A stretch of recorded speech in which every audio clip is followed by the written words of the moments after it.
Yan mga kabantot, ito ano lang to, parang short ano lang to, tutorial paano mag screen share sa cellphone na X200.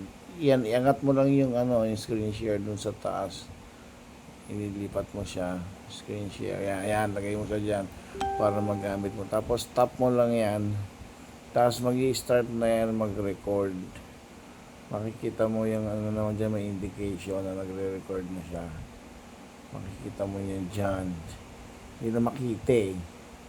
Tapos yun na, pagka na ano mo na yon, na click mo na yun, na tap mo na yung screen record, mag-start na yan siya. Kung ano gusto mong gawin. Para sa iPhone din, so meron din pala tong X200 ng ganong feature ng cellphone. Tapos yan, record na siya. Tapos pag natapos ka na, tapos ka na mag-screen record, punta ka lang sa gallery mo, punta ka dun sa videos, tapos nandun na yan, nakikita mo na yun doon, yan sa album. Tapos makikita mo na dyan yung may record, yung naka-record na screen share mo. Tapos yun na, share mo na, di ba?